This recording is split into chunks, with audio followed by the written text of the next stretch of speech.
لله اللهم صل وسلم على سيدنا محمد بن عبد الله وعلى آله وصحبه ومن والاه.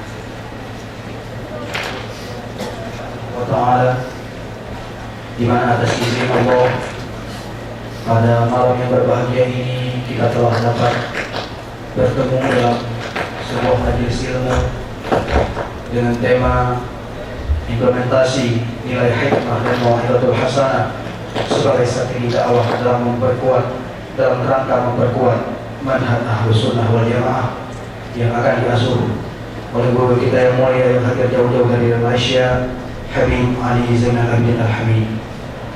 Salat dan salam semoga tercurahkan kepada Rasulullah SAW, para keluarga dan sahabat beliau sekalian.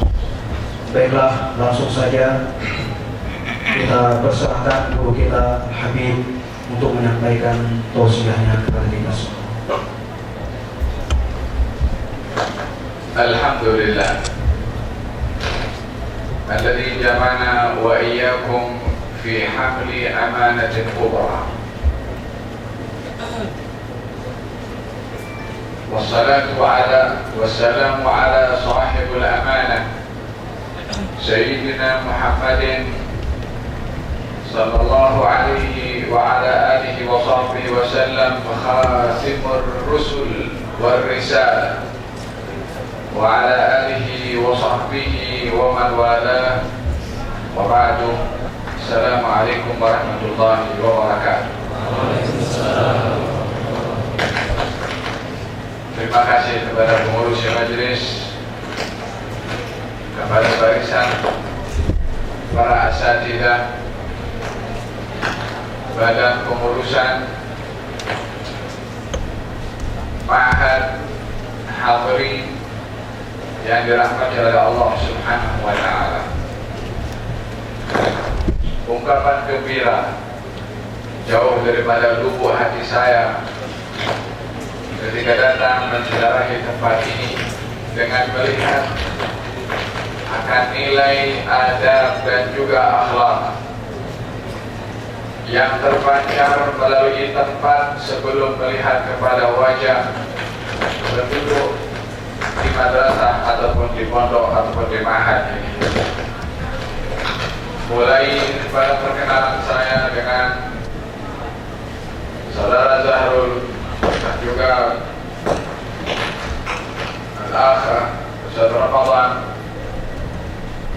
kesungguhan dan keseriusan di dalam menyebarkan ilmu yang ianya adalah merupakan satu amanah yang besar yang saya sebutkan pada mukadimah tadi. Alhamdulillah ala nikmatil liqa, bersyukur kepada Allah akan nikmat pertemuan dengan orang-orang yang berilmu, dengan orang-orang pembawa amanah yang besar, yaitu menyebarkan ilmu yang ianya adalah merupakan amanah yang diambil oleh Allah Subhanahu wa ta'ala kepada para nabi dan juga rasul untuk menyampaikan. Di dalam hadis Nabi sallallahu alaihi wa ala alihi wa sahbihi wasallam, beliau bersabda, sesungguhnya Allah akhadal mitsaq, telah mengambil sumpah dan janji daripada ulama seperti mana janji dan sumpah yang diambil dari nabi dan juga rasul, an yuballighu wa la yaktumu, untuk ilmu itu disampaikan dan tidak disembunyikan. Itu satu janji yang dimatrai antara setiap orang alim, seorang da'i, seorang muballigh, antara dia dengan Allah, dan janji itu sudah diambil dalam alam azal ketika sesiapa sahaja yang dilantik untuk menjadi da'i, menjadi guru, menjadi muballigh, untuk menyampaikan dan tidak menyembunyikan ilmu atau kebenaran. Oleh karena demikian di dalam Al-Quranul Karim Allah Subhanahu wa Ta'ala berfirman, وَلَنَسْأَلَنَّ الَّذِينَ أُرْسِلَ إِلَيْهِمْ وَلَنَسْأَلَنَّ الْمُرْسَلِينَ. Kami Allah akan bertanya kepada kaum yang telah kami utus kepada mereka rasul-rasul. Kaumnya ditanya, وَلَنَسْأَلَنَّ الْمُرْسَلِينَ. Rasulnya pun juga ditanya. Bukan hanya umat yang ditanya, bukan hanya manusia ditanya, tapi Rasulnya juga ditanya. Apakah persoalan yang akan ditanya oleh Allah kepada Nabi dan Rasul? Pertanyaannya, adakah kamu menyampaikan wahyu aku atau tidak? Ini amanatul balagh, amanah yang begitu besar diberikan oleh Allah Subhanahu wa Ta'ala kepada para nabi dan rasul, dan diteruskan oleh para ulama dan juga para doa sebagai pewaris kepada para anbiya. Oleh karena demikian di dalam Al-Quranul Karim Allah Subhanahu wa Ta'ala menceritakan tentang satunya risalah yang dibawa oleh Nabi, yang tidak bisa dipisahkan satu daripada yang lain, melainkan kesemuanya mesti disampaikan dan tidak ada sedikit pun yang disembunyikan. Ya ayyuhar rasul balligh ma unzila ilaika min rabbik fa in lam taf'al fama ballaghta risalata. Wahai seorang nabi atau wahai seorang rasul, sampaikan apa yang diturunkan oleh Tuhanmu kepada kamu. Kalau kamu tidak sampaikan walaupun satu ayat, seakan-akan kamu tidak menyampaikan seluruh risalah. Satu ayat kepada yang lain saling terkait dan tidak bisa dipisahkan. Risalah dan wahyu yang diturunkan oleh Allah kesemuanya adalah satu walaupun banyak. Satu ayat tidak disampaikan, seakan-akan tidak menyampaikan keseluruhan risalah. Maka dengan tanggung jawab amanah itu, Nabi kita Nabi Muhammad sallallahu alaihi wasallam mengorbankan tenaganya, pikirannya, waktunya, perasaannya semata-mata untuk menyampaikan amanah wahyu dari Allah Subhanahu wa Ta'ala, sehingga beliau mengatakan kepada bapak saudaranya atau pamannya Abu Talib, ketika orang-orang Quraisy berusaha untuk menawarkan tahta, harta, dan segala kenikmatan dunia untuk berhenti tidak menyampaikan risalah, maka kalimat yang masyhur dari baginda Rasulullah, wallahi ya law wada'u syamsa fi yamini wal qamara fi yasari ala an atuka hadzal amr ma taraktuhu hatta yudhhirahu Allah aw ahlika dunah. Wahai pamanku, demi Allah kalau mereka mampu meletakkan matahari di tangan kananku, walaupun mereka tidak akan mampu, jangankan akan meletakkan matahari di tangan kanan, nak dekat dengan matahari tak boleh. Bagaimana mampu akan membawa matahari untuk diletakkan tangan kanan? Berapa besarnya matahari? Jangankan dibandingkan manusia, dibandingkan bumi ini matahari jauh lebih besar. Bagaimana Nabi menunjukkan ketegasannya, mengatakan kalau mereka mampu, matahari itu dipegang dan diletakkan tangan kanan saya, bulan pun juga begitu di tangan kiri saya, supaya tidak mampu bergerak menyampaikan, saya tidak akan berhenti untuk menyampaikan, sehingga agama ini dizahirkan oleh Allah, ditonjolkan oleh Allah, disebarkan oleh Allah, atau saya mati memperjuangkan agama. Melihat daripada kata-kata yang tegas daripada Nabi, dan juga tawadhu Nabi ketika menyampaikan dakwah dan menyampaikan ilmu, Nabi tidak mengatakan sehingga aku sukses dalam berdakwah. Nabi tidak mengatakan sehingga saya dapat sebarkan ini agama.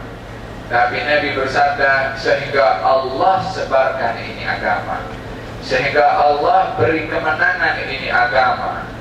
Dinisbahkan kesuksesan, dikembalikan kejayaan di dalam menyebarkan agama kepada yang mempunyai agama, kepada yang menurunkan agama, yaitu Allah Subhanahu wa ta'ala. Bukankah agama ini agamanya Allah? Bukankah yang memberi hidayah itu adalah Allah? Nabi mengatakan hatta yudhirahullah, sehingga Allah menzahirkan, mensukseskan agama ini. Dalam bidang kesuksesan, kejayaan, Nabi kembalikan kepada Allah Subhanahu wa ta'ala, karena ini agama adalah agamanya Allah, dan akan mulia dengan Allah orang yang menyebarkan agamanya Allah Subhanahu wa ta'ala. Au ahli kadunah, atau saya mati memperjuangkan agama.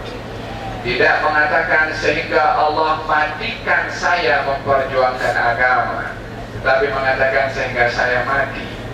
Tentang hal-hal yang sifatnya kembali kepada satu ancaman dan juga tantangan, dikembalikan kepada dirinya. Tapi dalam hal-hal kebaikan, dikembalikan kepada Allah Subhanahu wa ta'ala. Ini adalah merupakan adab hamba kepada Allah. Bila mana mendapatkan kejayaan dan kebaikan, dikembalikan kepada Allah. Bila mana didapati kekurangan, dikembalikan kepada diri sendiri. Di dalam Al-Quran Al-Karim, Allah Subhanahu wa ta'ala berfirman tentang kisah Nabi Ibrahim alaihissalam ketika menceritakan tentang sifat Allah Subhanahu wa ta'ala, waladhi yut'imuni wa yasqin, dialah Allah yang bagi saya makan dan bagi saya minum. Kemudian yumituni wa yuhyin, Allah juga yang menghidupkan, mematikan saya, dan Allah juga yang menghidupkan saya. Wa idza maridtu fahuwa yashfin, kalau saya sakit, dia yang kasih sembuh. Nabi Ibrahim tidak mengatakan kalau saya disakitkan Allah, kalau Allah beri sakit saya. Nabi Ibrahim tidak mengatakan begitu, tapi mengatakan kalau saya sakit, Allah yang kasih sembuh. Walaupun sakit itu juga datang daripada Allah, tapi karena sakit orang tak mau, karena perkara yang tidak disukai oleh orang itu adalah sakit, tak mau dikembalikan kepada Allah karena sopan kepada Allah Subhanahu wa ta'ala, sehingga perkara yang berkaitan dengan yang kurang disenangi oleh manusia, Nabi Ibrahim tidak kembalikan kepada Allah. Tapi perkara yang disenangi oleh manusia, yaitu kesembuhan, dikembalikan kepada Allah. Wa idza maridtu, kalau saya sakit, bahwa dialah Allah yang kasih sembuh kepada saya. Ini adalah hakikat adab para nabi dan juga para rasul yang perlu diteladani oleh para duat di dalam hubungannya dengan Allah Subhanahu wa ta'ala, adalah mengembalikan segala kesuksesan, kejayaan yang dicapai adalah kepada Allah Subhanahu wa ta'ala. Bila mana didapati kekurangan, dilihat kepada dirinya sendiri. Demikian yang berlaku kepada baginda Rasulullah sallallahu alaihi wa ala alihi wasallam ketika berhijrah pergi ke Taif, lalu kemudian tidak mendapat sambutan di situ. Apa yang dikatakan oleh Nabi kepada Allah? Adakah mengatakan, wahai Allah, Kau hantarkan aku kepada orang yang tak mau beriman? Adakah begitu kata Nabi sallallahu alaihi wasallam? Nabi berkata, Allahumma inni ashku ilaika dha'fa quwwati.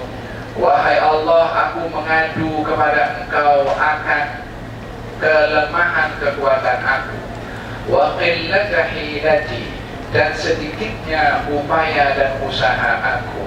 Dilihat kekurangan kepada diri sendiri. Walaupun Nabi dilantik oleh Allah menjadi Nabi dan Rasul, menyampaikan tidak pergi ke Taif kecuali sudah mendapatkan isyarat dari Allah Subhanahu wa ta'ala. Tetapi ketika tidak mendapat sambutan, ketika tidak mendapat respon yang baik daripada orang-orang Taif, Nabi tidak mengatakan atau menyalahkan kepada Allah ataupun protes kepada Allah, tapi melihat kekurangan kepada diri sendiri. Wa qillata hilati wa hawani 'ala nas.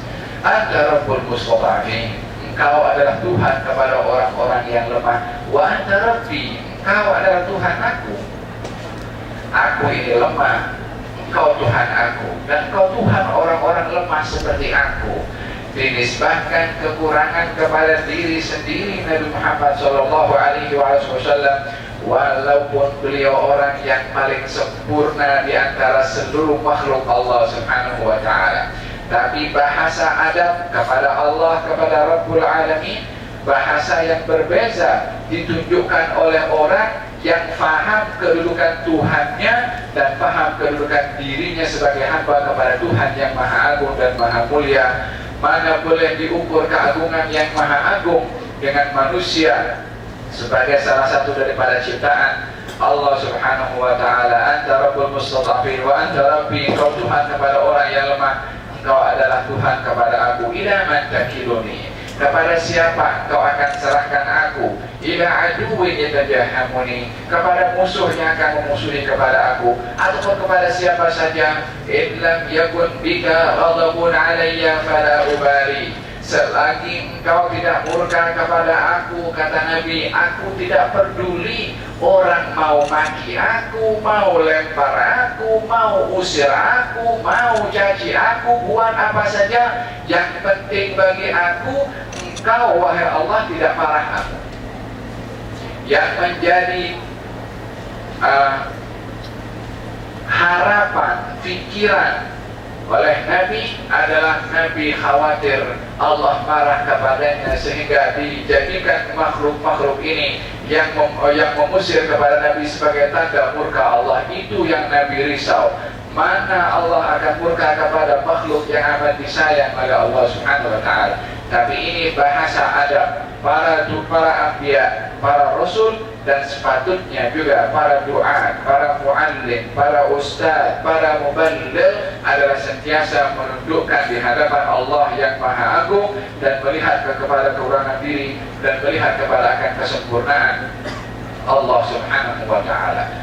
Demikian yang menjadi amanah kepada para nabi dan juga para rasul untuk menyampaikan wahyu yang dibawa oleh mereka. Dan bagi kita sebagai umat Nabi Muhammad sallallahu alaihi wa ala alihi wasallam, umat kepada Nabi, penutup kepada seluruh para nabi yang tiada lagi nabi setelah baginda Rasulullah sallallahu alaihi wa ala alihi wasallam, maka risalah Nabi 1400 tahun lebih diteruskan oleh para ulama yang mereka mendapat gelaran daripada Nabi pewaris kepada para anbiya. Ketiadaan Nabi setelah Rasulullah bukan bermakna ketiadaan para penyampai, bukan bermakna ketiadaan para muballigh, akan tetapi yang tidak ada hanya kenabian, akan tetapi muballighnya ada, ulamanya ada, pendakwahnya juga ada. Maka dengan demikian baginda Rasulullah sallallahu alaihi wa ala alihi wasallam pada penghujung daripada khutbah dalam Hajjatul Wada, baginda mengatakan setelah mengumpulkan sekian ramai para sahabat, katanya, ala hal ballaghtu, aku sudah sampaikan kepada kamu. Mereka menjawab, betul wahai Rasulullah, kau sudah sampaikan. Ala hal ballaghtu, aku sudah sampaikan. Mereka menjawab, benar wahai Rasulullah. 3 kali diulang oleh Nabi. Baru Nabi mengatakan, Allahumma fashhad, Allahumma fashhad, Allahumma fashhad. Wahai Allah, jadilah saksi, aku sudah sampaikan. Kepada siapa? Kepada mereka, para sahabat. Hampir 100.000 atau 100.000 lebih para sahabat hadir dalam khutbah Hajjatul Wada baginda Rasulullah. Dan waktu itu Nabi mengajak semua sahabat untuk pergi haji bersama dengan Rasulullah, sebab Nabi merasa akan hampirnya ajal yang menghampiri kepada baginda Rasulullah, dan ingin Nabi menunjukkan cara manasik haji dilihat oleh sekian ramai para sahabat, dan ingin menyampaikan dengan sekian ramai manusia yang hadir ketika itu. Kata baginda Rasulullah, pesanan terakhirnya adalah ala falyuballighu syahidu minkum al-ghaib. Yang hadir sekarang ini, kata Nabi, sampaikan kepada yang tidak hadir. Amanah dipindahkan oleh Nabi Daripada amanah yang Allah berikan kepada Nabi untuk menyampaikan, Nabi sudah sampaikan dan disaksikan oleh setiap ramai para sahabat. Lalu amanah penyampaian itu dipindahkan daripada pundak Nabi kepada pundak para sahabat. Ala falyuballighu syahidu minkum al-ghaib. Yang hadir saat ini, itu 14 abad yang lalu, adalah menyampaikan kepada yang tidak hadir, menyampaikan kepada yang tidak hadir. Turun firman Allah, al-yawma akmaltu lakum dinakum wa atmamtu alaikum ni'mati wa raditu lakumul islama dina. Perjalanan disambung sampai ke Mina. Turun lagi firman Allah, idza jaa nasrullahi wal fath wa ra'aitan nasa yadkhuluna fi dinillahi afwaja fasabbih bihamdi rabbika wastaghfirhu innahu kana tawwaba. Sebagai satu pengesahan cop daripada Allah Subhanahu wa ta'ala akan sempurnanya ini agama dan perpindahan amanah daripada Nabi kepada para sahabat. Maka setelah wafatnya Nabi, tidak didapati banyak sahabat yang menetap di kota Madinah ketika itu. Dan kalau kita melihat di dalam sejarah, daripada ratusan ribu para sahabat yang hadir bersama dengan Rasulullah, hanya beberapa puluh ribu sahaja yang dikebumikan di kota Madinah Al-Munawwarah. Lalu selebihnya pergi kemana? Menyampaikan tadi yang Nabi pesankan, dan hadir di antara kamu, sampaikan kepada yang tidak hadir. Itu yang menyebabkan semangat para sahabat keluar daripada negeri yang begitu mulia, kota suci kedua setelah Mekah Al-Mukarramah, kota yang disayang oleh para sahabat, kota yang menjadi saksi kebersamaan mereka dengan Nabi SAW, keluar daripada negeri itu semata-mata untuk menyampaikan amanah yang telah dipindahkan oleh Nabi kepada mereka para sahabat radhiyallahu anhum wa ardhahum. Kalau bukan oleh karena semangat mereka para sahabat keluar daripada kota Madinah untuk menyampaikan, tidak akan sampai agama ini ke negeri ini. Akan tetapi semangat mereka keluar, sehingga kita mendapati sahabat Nabi ada di Rusia, sahabat Nabi ada di Cina, entah di mana lagi sahabat Nabi. Apa yang menyebabkan mereka keluar daripada kota Arab, dari Jazirah Arabiyah? La faham bahasa, apa bahasa orang Cina, Mandarin ke atau apa macam bahasa. Di Rusia pun juga, entah di mana lagi, bahasa apa yang mereka bawa untuk pergi ke situ. Mereka bukan memikirkan bahasa, mereka memikirkan tanggung jawab amanah yang telah dipindahkan oleh Nabi kepada mereka, sehingga disebarkanlah ilmu sampai giliran pada abad yang ke-20 Masehi ini, atau pada abad ke-15 atau kurun ke-15 yang kita hidup saat ini. Tanggung jawab penyampaian itu berpindah kepada pundak kita semua sebagai orang yang berada di bumi yang bertugas sebagai penyampai ilmu dan juga dakwah. Kita bahagian daripada afrad, bahagian daripada individu yang ditugaskan untuk menyampaikan amanah yang begitu besar ini.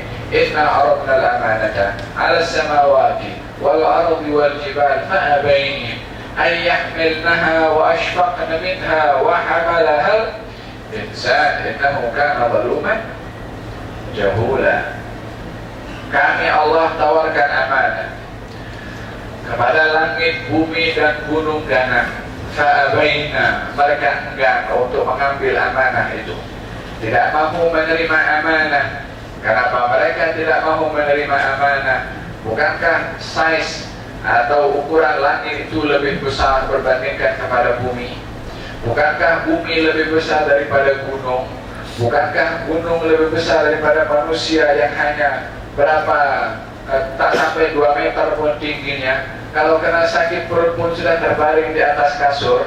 Kalau tertusuk duri pun sudah menjerit-jerit. Dibandingkan dengan langit, dengan bumi, dengan gunung, mana lebih kuat secara fisikalnya? Memang dari segi fisikal, mau langit, bumi, gunung ganang adalah size-nya besar. Akan tetapi mereka enggan untuk memikulnya. Kenapa? Karena tanggung jawabnya besar, karena amanahnya besar. Maka gunung, bumi, langit menyerah kepada Allah. aku tak mampu nak tunaikan, daripada aku terima tak mampu nak tunaikan, baik aku daripada awal tak terima lagi. Demikian kata langit walaupun besar, bumi walaupun besar, gunung walaupun besar, siapa yang bawa? Jenis daripada kita yang tak sampai 2 meter ini tingginya, yang sakit perut pun sudah tak boleh bergerak. Wa hamalahal insan, dibawa oleh insan, dibawa oleh insan. Innahu kana zaluman jahula. Ini insan zalum. Dalam bahasa Arab zalum ini namanya kathirul zulmi, banyak zalim. Jahul sirah mubalaghah daripada jahil. Kalau jahil dia tak tahu, kalau jahul sangat tidak tahu. Innahu kana zaluman jahula. Sesungguhnya manusia zalum, banyak dia berbuat zalim. Jahul, banyak dia tidak mengetahui akan besarnya tanggungjawab amanah tersebut. Apa yang menyebabkan manusia boleh membawa tanggung jawab kepada amanah ini? Apa yang menjadi letak kekuatan kepada manusia untuk mampu membawa amanah tersebut? Bukankah langit lebih hebat? Bukankah bumi dan juga gunung lebih berat? Yang menyebabkan manusia mampu sebahagiannya untuk membawa amanah